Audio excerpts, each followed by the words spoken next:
Hello everyone, welcome back to Aluminum Toe, and we're going to be reading for the sign of Taurus, Sun, Moon and Rising. We'll be doing this for the month of October 2025, and we'll be looking into the energies that will be surrounding our bull gang, Moo crew, for this particular period. Well, I guess we'll do this from October 1st to October 31st, which is Halloween. That will be a nice good kind of run up into Samhain, and we'll just kind of peer behind the veil and see exactly what's going to be taking place for this particular period in time. So, guess the order of the day is, if you like what you see here, please be sure to give a like, share, subscribe, ding that notification bell so that you don't miss any updates from future postings. And additionally, I don't do personal readings right now. I'm just trying to build the channel. If you would like to support me in any way financially, please just be sure to chuck me a few quid in the PayPal listed below, and you can just get me a coffee or something. Nice espresso even. That's fun. But yeah, that said, I'm going to go ahead and get into it. I'm going to try to get my words together so that way I can speak a bit more concisely about everything and take it from there. So we'll be using, for this month, October, we'll be using the, let's see, this is the Steampunk Tarot. I'm going to get into this mood. And then we're also going to use the complementary Lenormand deck for that as well. So it's a nice little mashup of different types of cards that we can use for that. I don't know why I'm tripping over all of my words. Maybe it's the eclipse energy. Maybe I've probably had way too much coffee. That said, I'm going to try to slow down my words, speak a bit more clearly, and hopefully this will help for the reading. Let's go ahead and get right into it. Bull gang, what's happening for you for the month of October 2025? What's happening for Taurus, Sun, Moon and Rising for the month of October 2025? What's happening for Taurus for the month of October 2025? Sun, Moon and Rising.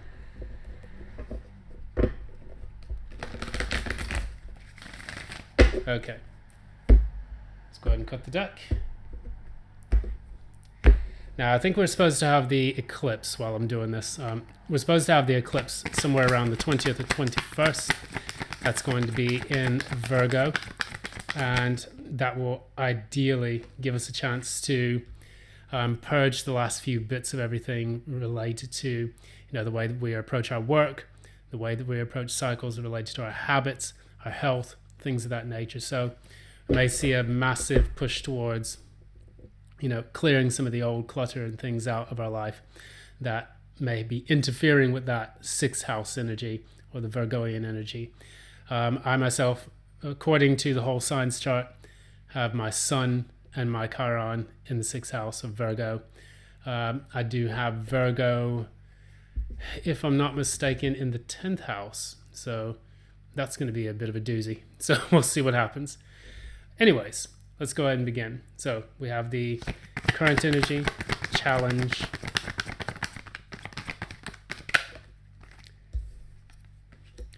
we will have in the recent past,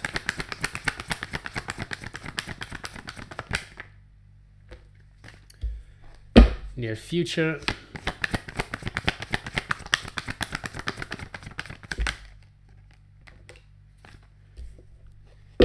okay, so at the core,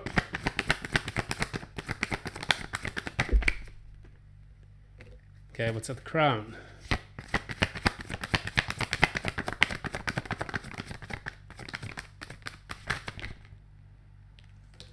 Okay, so finally, last but not least, what will be the outcome of the month of October? Clarify.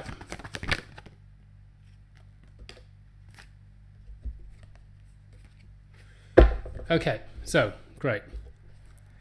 This looks relatively positive, so I'm going to go ahead and look into this here. What we have here, we have for the bull gang, we have 9 of Pentacles as your current energy. This means that you are stepping into an energy where you feel self-sufficient with your physical nature, and these are things related to your finance, your health and wellness, and it's accumulation of the hard work that you've put into efforts that you've made over the last month of September. This may have been because you've been working really hard to become financially independent. You've been working hard to have, independence in your daily affairs. You've been looking for a new job. You've also been trying to save money towards things, because the Nine of Pentacles, of course, comes after the Eight of Pentacles. That is a period of long, sustained effort towards building something for yourself. And whatever effort that you've been putting in has finally been rewarded. Now, the problem is, the challenge is getting everything to balance out. So you may be in the initial stages of receiving a job offer, getting all the bits and bobs signed out, getting the contracts, which is a justice card as well. And this is, if I'm not mistaken, this is card number 11. So, always people working outside, major busy thoroughfare. So that's always fun, especially when you're trying to record. Anyways, we're going to carry on as if nothing happened. All right. So, looking into this, you're probably waiting for all of the paperwork to get signed. You're waiting for things to balance themselves out. So you're in a transition period of sorts.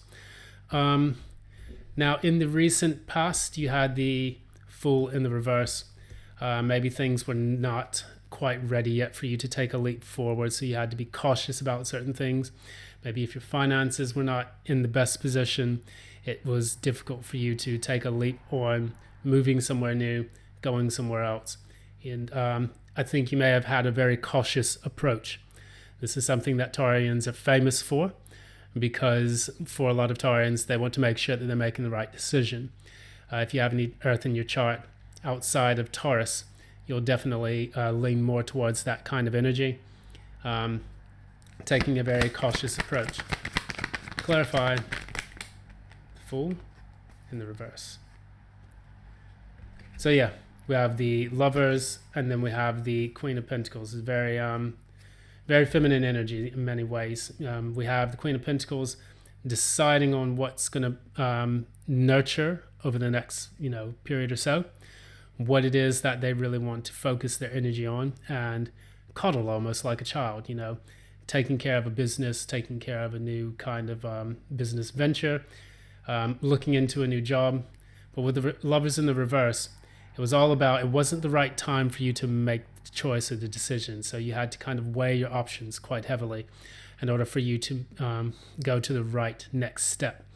And before taking that leap into the unknown, you have to make sure that you're absolutely certain. Typically, the Fool is just like, I'm just going to go. I'm going to do this. I don't care. Throw caution to the wind. That's a very Aquarian card. Aries as well. But in this particular case, I think due to issues in the past that you've had to deal with, because this does come up in the recent past for your card, it's probably likely that you were not really ready to just kind of throw everything into it. However, as we move into the near future, we have the Eight of Pentacles, which is a very good card to see. It shows that you are now engaged heavily in the work that you are undertaking. So after receiving this job, after starting this business, you are now hitting the pedal to the metal, and you have got your sights set on whatever goals or targets that you need to, set forth. This is very important because you want to do a very good job initially. You want to make a good impression on your new bosses or on your new audiences. Please clarify the Eight of Pentacles. Clarify the Eight of Pentacles. Yep, that's why. Time Machine. It came out in the side, which means that it's trying to upright itself. And you want to have a good, fortunate outcome from all of this. So I do see you putting a good amount of effort into impressing the people that you work with or the people that you work for, whether you are self-employed or in a new position. I see that you'll be making a very concerted effort to make things happen. The reason why I see that, you have the Eight of Wands. It's Eight of Engines here in this deck. And this tells us a little bit about someone who's received confirmation. Now you're making swift efforts. Typically, this is when you need to set your sights on something that is important and then pull your arrow back, let it fly, and hit the right target. This is a very Sagittarian card. This represents my ascendant, and it's all about making sure that we concentrate on the things that are going to be important for us to achieve before putting all of our energy directly into it to manifest it. So that said, it's swift motion, and definitely it's difficult to stop once it does start. So whatever you've decided to do, that's going to be what you'll be working on for the month of October. And one of the things that we think about, I have here the Tower in the reverse as your crown energy. And that's coupled with the Three of Wands. So Three of Wands also in the reverse. It's like, I get the impression that somebody wanted to avoid a disaster in their life because something seemed like it wasn't coming in. So you may have had multiple options. That could have been 3 options, and you had to weigh and whittle down the options to one viable one. And in order to avoid the disaster, that was probably why you were very cautious in the past, trying to make sure that you made the right decision and took the right steps. So that's what I kind of understand here. It was a very strategic move in order for you to get to the right choice. Sometimes you don't want to throw all of your good options out. You don't want to throw the baby out with the bathwater, but occasionally, you know, some people, if they make the wrong choice or the wrong decision, it can sabotage all of your efforts, and then you're left with nothing. Say, for example, you receive a job offer. It may not be, you know, the best one, or it may not be the one that you expected, but you're afraid to take that one because you want something better down the road. However, the one down the road doesn't even appear, and then you're left with nothing. So it's important for you to be very strategic when doing this. So what I see taking place as the outcome for October, you have the Four of Pentacles, and then you also have the Hierophant. So these are more earth cards. So this is very work focused. What I see you doing here is you're using your work, you're remaining dedicated to your craft. You're going ahead, you're putting your hard work into this new project, this new job, this new venture, and you're saving as much as you can while you do so. So it's not for you to be frivolous and say, oh, I've received my first paycheck. Let's go to the Empire Casino in Leicester Square and let's just blow all the money. You know, you're not going to do that. And look what's at the bottom of the deck. King of Pentacles. This is what you don't see coming in the near future. And you see with this person, they're very confident, they're very established, they're the king of the manifestation of the earthly realm. And with the Hierophant in your outcome, and what the King of Pentacles represents is what you don't see coming. This shows that if you play your cards right, you will actually be able to move into a very established sense of self. And you will allow yourself to save up, have a lot of money, you'll be able to take the trips that you need to, you will receive that financial independence. So you start with the Nine of Pentacles, and then you eventually get to the King of Pentacles at the very end. So that's an excellent card. It's almost like you're manifesting the Empress, which is number 3. But in this case, it comes out more like a masculine energy. So it's not quite Emperor, not quite Empress, but it's like saying you're at the very start of becoming engrossed in something that's going to be very, very viable for you monetarily, financially, and career-wise. So congratulations if this is taking place in your life. Just apply the algorithm as it goes in your specific story. So you may be starting classes, you may be entering to university, and you're going to do a very good job because the Page of Pentacles represents these types of things like learning. So does the Page of Swords. However, in this case, I see this more of like a practical, established order that you're entering into. You're going to go in, you're gonna basically, slay the thing, and then you're gonna save up your money in the process. So we will pull a card for you to signal the outcome or another additional message. And of course, it's fallen on the ground. So we have the bear. And this is one of my favorite animals here because he don't take any shit from no one. The bear is number 15. 1 plus 5 is 6. 6 is a very good it's a very good number because it represents harmony, balancing out of the different energies. With the bear is usually a formidable force. It's something that when you poke the bear, it's slow to anger, but when it is angry, it is nearly an unstoppable object. And so for you, I see this happening to you. So I'm thinking about the movie Super Troopers, where they're all fighting at the end and you hear that song, "He's Big Bear." And, they're finally getting their perpetrator, getting the suspect, the criminal. And I don't know why that movie popped into my head. That's from way back when, but it was a great movie. The bear is a very strong, powerful force.